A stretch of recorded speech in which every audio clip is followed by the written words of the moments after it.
Hello everyone, welcome to teaching Pathshala और मैं हूं आपकी एजुकेटर ज्योति। आज के इस टॉपिक में हम बात करने वाले हैं इवोल्यूशनरी स्पीसीज कंसेप्ट। ऑलरेडी बहुत पहले ही मैंने जो है 2 वीडियो बनाया था और इस टॉपिक का नाम है that is 4 different species concept, जिसमें से मैं 2 स्पीसीज कंसेप्ट को ऑलरेडी डिस्कस कर चुकी हूँ। I am talking about the biological species concept and phylogenetic species concept. आज का हमारा टॉपिक है that is third one and the fourth one. ठीक है, आज हम थर्ड एंड फोर्थ टाइप के स्पीसीज के बारे में डील करेंगे, जिसका नाम है evolutionary species concept and ecological species concept. So let's begin. तो हमारा आज का टॉपिक है इवोल्यूशनरी स्पीसीज कंसेप्ट। इसका मतलब क्या होता है? So George Gaylord Simpson, that is in 1961, proposed the evolutionary species concept, whereby a species is distinct from other lineage if it has its own evolutionary tendency and the historical fate. यानी यहाँ पर evolutionary species concept का meaning यहाँ क्या बता रहा है कि जो एक evolutionary group होता है जिसके पीछे जो है बहुत सी चीजों पे बेस्ड होकर सिमिलैरिटीज देखी जाती है, एंसेस्टर देखे जाते हैं, तो सेम टाइप के इवोल्यूशनरी ग्रुप को हम इवोल्यूशनरी स्पीसीज कंसेप्ट के केसेस में देखते हैं और हम उनको इवोल्यूशनरी तरीके से एक स्पीसीज कंसीडर करते हैं। इसलिए यहाँ पे सेकेंड लाइन में मेंशन होकर रखा है कि दे आर इवोल्यूशनरी ग्रुप, जो कि एक साथ वहां पे इवॉल्व हो रहे हैं। साथ ही साथ एक और डेफिनेशन देखना चाहें just for the better clarity, बोला है अ lineage which can be an ancestral descendant sequence of population evolving separately from the other and with its own unitary evolutionary role and tendency। यानी यहाँ पे ये कहना चाहते हैं कि एक ग्रुप ऑफ मेंबर जो हुए या फिर पॉपुलेशन हुए जो कि एक एंसेस्टर से डिसेंड्स होके, यानी डिसेंडेंट उनके कहलाते हैं, जो उनके हम मेनली बोलते हैं वंशज। ठीक है, तो एक दैट इज एंसेस्टर से वो इवॉल्व होके जो डिसेंड्स हो रहे हैं, जो डिसेंडेंट्स आगे बढ़ रहे हैं, और वो डिसेंडेंट्स के पास सिमिलर टाइप के कैरेक्टर होंगे as compare to the other such evolutionary group, तो उनको हम एक स्पीसीज कहेंगे on the basis of evolutionary tendency and historical fate. ये मीनिंग हुआ इवोल्यूशनरी स्पीसीज कंसेप्ट का। तो देखिए, स्पीसीज कंसेप्ट को देने वाले बहुत से साइंटिस्ट हैं, सबने अलग अलग फैक्टर के बेस पे स्पीसीज को डिफाइन किया। हमने ऑलरेडी देखा है कि फाइलोजेनेटिक में क्या डिफाइन किया गया, जहां डीएनए सीक्वेंसेस की सिमिलैरिटी पे फोकस किया गया।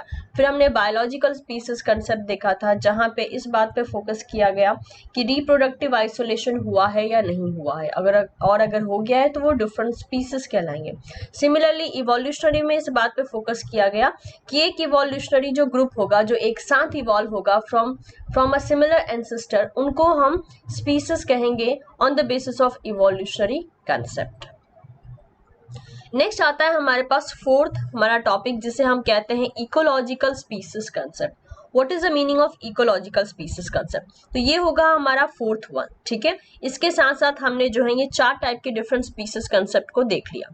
तो इकोलॉजिकल स्पीसीज कंसेप्ट जो है दैट इज, इसको दिया था लेग वैन वैलन ने इन 1976।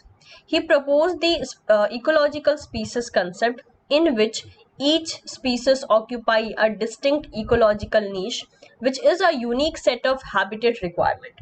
तो according to the Van Walen, इन्होंने ये कहा कि हर एक स्पीसीज जो है अपना एक स्पेसिफिक इकोलॉजिकल नीश को ऑक्यूपाई करके रखती हैं, और इकोलॉजिकल नीश एक unique set of habitat requirement होता है। मतलब कि एक ऑर्गेनिज्म कैसे कंडीशन में रहता है और जिस कंडीशन में वो रह रहा है उसकी क्या रिक्वायरमेंट होती है, यही हमें नीश का कंसेप्ट बताता है।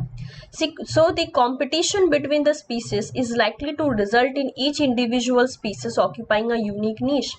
और जैसे कि हमें पता है ecosystem is full of dynamicity and full of uncertainty, मतलब कि वहां पे कौन सी चीजें कब हो जाए even know one can predict. तो सिमिलरली जो कंपटीशन इवेंट है वो बहुत ज्यादा प्रिवेलिंग रहता है जब हम इकोलॉजिकल दैट इज कंसेप्ट की बात करते हैं, इकोसिस्टम की बात करते हैं। तो एज बिकॉज कंपटीशन लगातार स्पीसीज के बीच में होता रहता है, जिसकी वजह से ये देखा जाता है कि हर एक स्पीसीज ने अपना जो हैबिटेट रिक्वायरमेंट है उसको अलग अलग कर रखा है, मतलब कि अपना नीश अलग करके रखा है, अपना फंक्शनल एरिया उन्होंने अलग करके रखा है। This species concept is useful in distinguishing asexually reproducing and morphologically similar species such as the bacteria. और ecological species concept के basis पे हम asexually reproduce करने वाले बैक्टीरिया को काफ़ी अच्छे से डिस्टिंग्विश कर सकते हैं, साथ ही साथ मॉर्फोलॉजिकली सिमिलर दिखने वाले ऑर्गेनिज्म को भी डिस्टिंग्विश कर सकते हैं. सो अगर हम कलेक्टिवली कहें कि इकोलॉजिकल स्पीसीज कंसेप्ट क्या है, क्योंकि यहाँ पे जितनी भी बातें बोली गई हैं वो आपको एक्चुअल में एक नेचर बताया गया है कि स्पीसीज का नेचर क्या होता है, उनको क्या क्या दैट इज फेस करने को मिलता है, कैसे कैसे वो अपने नीश को दैट इज अलग अलग ढंग से रिक्वायरमेंट के अकॉर्डिंग अपने नीश को वो यूटिलाइज करते हैं. ये सारी बातें बताई गई हैं. In a second line it has been mention the ecological species concept define a species as a set of organism adapted to a particular ecological niche or a lineage or a closely related set of lineages which occupy an adaptive zone minimally different from that of the any other lineage in its range and which evolves separately from all lineage outside its range. तो यहाँ पे ये कहने का यहाँ पे ये कहा गया है कि एक सेट ऑफ स्पीसीज जिन्होंने एक सिमिलर टाइप के इकोलॉजिकल नीश को ऑक्यूपाई करके रखा है, ठीक है, उनको हम जो है सेम टाइप के स्पीसीज के कंसेप्ट के बेसिस पे डिफाइन करेंगे. यानी अगर ये एक पर्टिकुलर एरिया है, मैं इसको अगर एक नीश कह रही हूँ, तो यहाँ पे पाया जाने वाला जितने भी ऑर्गेनिज्म होंगे इनिशियली वो कहलाएंगे same species according to the ecological species concept.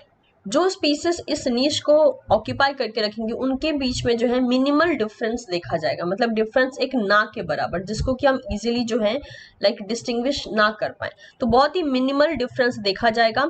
और ये एक नीश जो है दूसरे नीश से काफ़ी ज़्यादा आप कह सकते हो कि सेपरेट होगा, यानी इधर का लीनिएज और इधर का लीनिएज अलग अलग माना जाएगा. यानी सिंपल भाषा में अगर हम समझना चाहें तो इकोलॉजिकल स्पीसीज कंसेप्ट ये कहता है कि एक इकोलॉजिकल नीश में रहने वाले सेट ऑफ स्पीसीज जो हैं वो एक ही स्पीसीज कहलाते हैं और उनके बीच में मिनिमल डिफरेंस देखा जाता है. ये था concept regarding the ecological species concept. Now we are having few questions. कुछ क्वेश्चन CSIR में पूछे गए हैं, एक बार हम उन क्वेश्चन को सॉल्व करके देखते हैं, क्योंकि अभी जो है फिलहाल में मैंने ये चारों कंसेप्ट आपको डील करवा दिया है. एंड 2014 में टोटल 2 क्वेश्चन पूछे गए थे इस एरिया से. और इन केस आपको पता ना हो तो मैं बता दूं आपको कि ये जो टॉपिक है दैट इज स्पीसीज कंसेप्ट, ये आपके इवोल्यूशन के पोर्शन का भी इवोल्यूशन के पोर्शन में भी ये टॉपिक इंक्लूड होता है. साथ ही साथ जो डाइवर्सिटी वाली यूनिट है that is the unit number 9, ये रही यूनिट नंबर 9 एंड ये रहा यूनिट नंबर 11. तो दोनों ही यूनिट में ये टॉपिक कॉमन पाया जाता है, ठीक है. तो इसीलिए जो है यहाँ से क्वेश्चन आने के चांसेस रहते हैं, बट अभी तक बहुत ज़्यादा क्वेश्चन नहीं आए, लेकिन एटलीस्ट 2 क्वेश्चन देखे गए हैं. सो लेट्स सॉल्व, देखते हैं वो क्वेश्चन क्या है. ओके बट उससे पहले मैं आपका एक क्विक रिवीजन करवा देना चाहती हूँ कि मैंने 4 स्पीसीज जो कंसेप्ट बताए हैं उसका मीनिंग क्या है. एकदम ही क्विक तरीके से हम रिवाइज करेंगे. पहला स्पीसीज कंसेप्ट हमने देखा था that is the biological species concept. What is the meaning of biological species concept? Species are separated if they are unable to interbreed and produce fertile offspring. Species को अगर हम separate out कर देते हैं तो वो आपस में ब्रीड नहीं कर सकते हैं और फर्टाइल ऑफस्प्रिंग प्रोड्यूस नहीं कर सकते. और अगर वो एक साथ रहते हैं और वो आपस में ब्रीड कर रहे हैं, फर्टाइल ऑफस्प्रिंग प्रोड्यूस करें, तब हम उन्हें स्पीसीज कहते हैं. ये था बायोलॉजिकल स्पीसीज कंसेप्ट. सेकेंड हमने देखा था phylogenetic species concept. Difference in the physical characteristic that is morphology और molecular characteristic are ways to distinguish the species. यहाँ पे species को distinguish करने के लिए physical characteristic जिसे कि हम morphological character भी कह सकते हैं, साथ ही साथ DNA के बेस पे रहने वाला characteristic यानी molecular characteristic के बेसिस पे, इन दोनों characteristic के बेसिस पे अगर हम किसी species को distinguish करते हैं तो उसे हम phylogenetic species concept कहेंगे. थर्ड हमने अभी जस्ट पढ़ा that is evolutionary species concept. इसका मीनिंग क्या होता है? The phylogenetic tree and the analysis of ancestry serve to be to differentiate species. अगर हम phylogenetic tree और ancestor को स्टडी करें तो हम 2 species के बीच में differentiate कर सकते हैं. और कैसे कर सकते हैं? क्योंकि जो organism एक ancestor से evolve हुए हैं उनमें similar characteristic देखा जाएगा और जो दूसरे ancestor से evolve हुए हैं उनमें दूसरा characteristic देखा जाएगा. तो अगर हम दोनों ही that is ग्रुप का फाइलोजेनेटिक ट्री और एंसेस्टर को स्टडी करें तो हमें दोनों ही स्पीसीज को हम आराम से डिस्टिंग्विश कर सकते हैं। थर्ड बोला गया है इकोलॉजिकल स्पीसीज कंसेप्ट, जिसका मीनिंग हुआ species separate based on their use of different ecological niche and there presence in different habitat and environment. तो हम यहाँ पे स्पीसीज को सेपरेट कर सकते हैं डिपेंडिंग कि वो कौन सा नीश शेयर कर रहे हैं। अगर वो एक ही नीश को शेयर कर रहे हैं तो हम कहते हैं कि वहाँ पे सेम टाइप के स्पीसीज हैं या क्लोजली रिलेटेड स्पीसीज हैं, और अगर वो डिफरेंट नीश को शेयर कर रहे हैं तो हम कहते हैं दोनों डिफरेंट स्पीसीज हैं। साथ ही साथ वो कैसे हैबिटेट में प्रेजेंट है और कैसे इन्वायरमेंट में प्रेजेंट है, इसको देखकर हम पता लगा सकते हैं। तो देखिए यहाँ पे सबसे बड़ा हिंट क्या होता है, बायोलॉजिकल में हम जो है बायोलॉजिकल बेसिस पे पता लगा रहे हैं कि हाँ वो रिप्रोड्यूस कर सकते हैं या नहीं कर सकते हैं। फाइलोजेनेटिक जो वर्ड होता है, फाइलोजेनेटिक का मतलब भी क्या होगा कि फाइलोजेनी से रिलेटेड, यानी जहां पे हम थोड़ी सी सिमिलैरिटी पे फोकस करते हैं। अब सिमिलैरिटी दो ही चीज पे ज्यादातर देखी जाती है, या तो उनकी मॉर्फोलॉजी या तो डीएनए सीक्वेंसेस, ठीक है। इवोल्यूशनरी में that is very obvious, evolution के बारे में बात किया जाता है, तो यहाँ पे भी फाइलोजेनेटिक ट्री आ जाएगी जो कि हमें इवोल्यूशन बताती है। साथ ही साथ एंसेस्टर का कंसेप्ट चला आता है। और इकोलॉजिकल में तो इकोलॉजी ही आ जा रही है, मतलब कि नीश के कंसेप्ट को लेके स्पीसीज के कंसेप्ट को दिखाया जा रहा है। तो ये 4 डिफरेंट स्पीसीज कंसेप्ट थे। हिंट भी मैंने बता दिया कि आप इसको कैसे याद रख सकते हैं। इसको रटने जैसा कुछ भी नहीं है, क्योंकि यहाँ पे वर्ड जो है अपने आप में सारा मीनिंग बता रहे हैं। तो अगर हम एक क्वेश्चन लें यहाँ पे, तो ये क्वेश्चन जैसे कि मैंने बताया 2014 जून में पूछा गया है। क्वेश्चन है the 4 different species concept are given below. 4 species concept यहाँ पे दे के रखा है, आपको बताना है कौन सा किस टाइप का स्पीसीज कंसेप्ट है और मैच करना है। It is somehow acting like a match the following only, but आपको यहाँ पे ढंग से बस पिक करना है ऑप्शन। पहला बोला है the species separate based on their use of different ecological niche and there presence in different habitat and environment. तो ये अभी हमने पढ़ा था कि ये किसके बारे में बात कर रहा है, ये इकोलॉजिकल नीश के बारे में बात कर रहा है, राइट। तो ये कौन सा स्पीसीज कंसेप्ट हो गया, that is ecological species concept हो गया।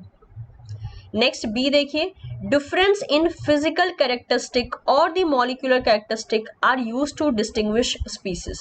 अगर फिजिकल कैरेक्टरिस्टिक के बारे में बोला है, मतलब मॉर्फोलॉजी के बारे में बोला है, एंड मॉलिक्यूलर कैरेक्टरिस्टिक के बारे में बोला है, तो ये कैसा हो गया, ये हो गया हमारा फाइलोजेनेटिक, फाइलोजेनी से डील कर रहा है, तो ये हो गया फाइलोजेनेटिक स्पीसीज कंसेप्ट। थर्ड देखिए, species are distinct if they are reproductively isolated. अगर स्पीसीज को रिप्रोडक्टिवली हमने आइसोलेट कर दिया तो अब वो डिस्टिंक्ट स्पीसीज हो गई, अलग अलग हो गए। तो यहाँ पे रिप्रोडक्शन पे फोकस किया जा रहा है, तो रिप्रोडक्शन पे फोकस करने वाला कौन सा कंसेप्ट होता है, बायोलॉजिकल होता है।